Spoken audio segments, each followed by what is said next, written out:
Welcome to the final interview in What She Said six-part series in collaboration with Ontario's Pay Equity Office.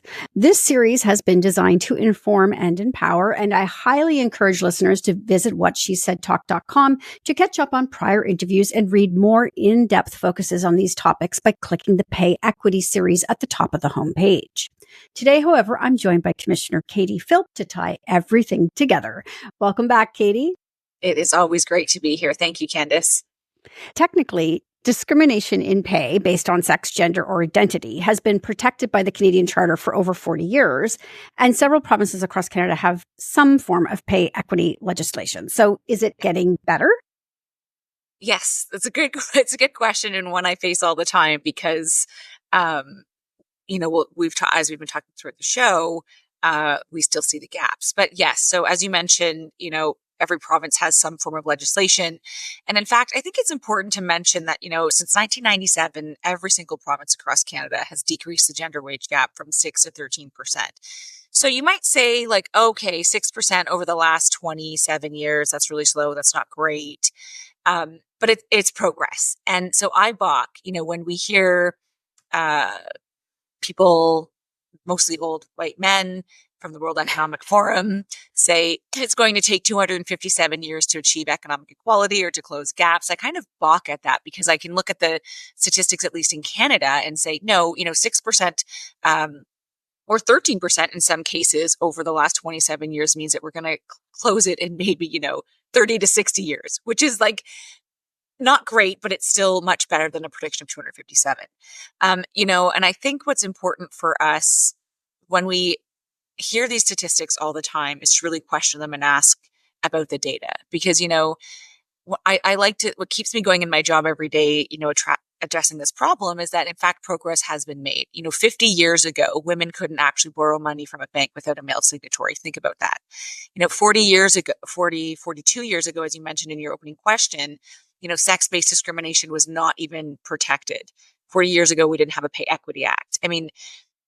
Only 5 years ago, Canada, the federal government, put into place a Pay Equity Act. So you can see that, policies and programs are actually moving in the right direction. And I think sometimes when we have these conversations about what's not been achieved, helps to perpetuate this idea that it can't be achieved. Like when I hear, especially men, say it's going to take 257 years, I go, yeah, whose interest does that serve? It serves the interest of establishing and maintaining the status quo. And the status quo is changing, and that probably scares people in power. And I really don't want to normalize status quo. So I do talk about the progress being made because I think it's fuel. It's fuel to say that this is possible. That's a really good point because when I hear, 250 years, it does feel hopeless and it's discouraging. And it may encourage some people to stop fighting for equality and equity. Exactly. So that we don't want that. So is it actually possible to close the gender wage gap completely? And if it is, what steps do we need to take to get there? Well, I love that question because I get asked it a lot. And I get asked it in a sort of way that says because they're not closing, it means they're not possible, like I just said. But they are. In Canada, Prince Edward Island's gender wage gap is statistically insignificant. It was less than 0% a couple of years ago. It just rose slightly above zero because of all the stuff we went through with COVID. But it's proof that it's possible. PEI is a small province, and so we understand that that's a special case. But also, you can look at the structure of that labor market and its policies and programs to really understand why it closed there, and we can apply that in other provinces across Canada. Globally, Luxembourg, the difference between men and women's full-time earning is only 0.4%, and in Belgium, it's 1.1%. So it's possible. These are smaller economies with smaller labor markets, but we can still look at what they're doing to actually understand how they successfully closed it, and what we can emulate or what we can apply in our context. My office did a jurisdictional scan a couple of years ago of 23 countries globally, and found that countries where the gaps are closing most effectively and quickly are countries that recognize that the gap is actually a really multifaceted problem. And it needs a multifaceted approach. So they're not using one piece of legislation to fix it. It's a collection of policies that work together. So we see that in Ontario, right? We have human rights, employment standards, pay transparency, right to disconnect. And then we see other policy trends starting to emerge, which we can talk about later. But all of these are coming in to really protect and empower not just working women, but in fact, all workers across Ontario or across the province they're working in. So in the long run, we see that these multiple policies come together to close the gaps. Yes, it is possible. We have examples in Canada, globally, where the gap is statistically insignificant. And we've talked briefly about this before, but in light of the successes we've seen, why does the gender wage gap persist? It's a tough one. And, we look at the data and we have, 30% of the gap is explained. We understand where it comes from. It comes from, tenure. Women work less hours in the labor market because they have higher expectations of care responsibilities, or they might take on part-time jobs because they have other roles outside in their personal lives. Education, there's all these things, tangible things we can measure. That's 30% of the explanation. 70% remains unexplained, which really just speaks to discrimination, which is, we're getting more research to better understand, and we're having better conversations about what discrimination looks like and how to tackle it. So, we still have this challenge of women being clustered in sectors that are undervalued. We've talked about this in several episodes, so your listeners can go back and dive into what that means. But basically, women are still clustered in cleaning and care and service and retail, where the market just doesn't value that job in the same way that it might for male-dominated sectors, because there's biases in the way we kind of categorize typically and stereotypically men and women's work. So those structural aspects, though, are changing, and that's what's actually contributing to closing the gender wage gap. Is you're seeing more women move into quote unquote male-dominated space, or typically male-dominated spaces, where they're starting to gain better wages, or you see more, access to skilled trades and new professions for women. So I think these type of structural aspects is really part of what's left in actually achieving it. Are there trends you are seeing that give you hope or concern for the future? There are, a big piece, and you've talked about this before, is pay transparency. This is a new trend that's starting to emerge. It's not specifically linked to pay equity, but it's related. Absolutely. Because the concept here is that if employers are forced to show a salary range, the individual applying for the job has more sort of bargaining power when they go into the job. So, a typical process, an employer might ask what an individual made before at their previous job, and it might be way below the threshold, and they'll hire them for something nominally more, right? So it really was a disadvantage for individuals not to know salary ranges. So pay transparency is emerging as a really strong one that I think is good for, in fact, everybody in the labor market, but it definitely impacts women and women with intersectional identities, because they are the most disadvantaged when they come into these conversations.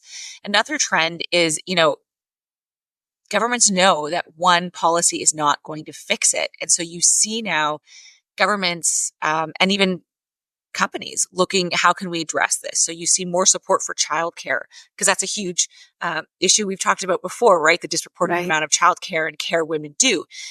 We've seen a broadened definition of parental leave and parental leave policies, and getting more fathers, or if it's a same-sex couple, both partners, to come into parental leave so that they equalize the sort of time away from the labor market.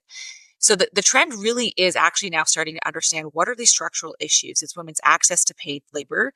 It's women's access to childcare, or parents' access to labor, parents' access to childcare, and really taking a more holistic approach to addressing what are the other pieces in the labor market that keeps women out of paid work or well-paid work.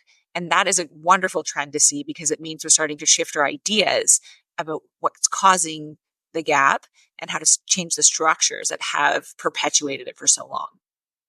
How can individuals and organizations continue to push for progress in pay equity beyond just the legislation that already exists?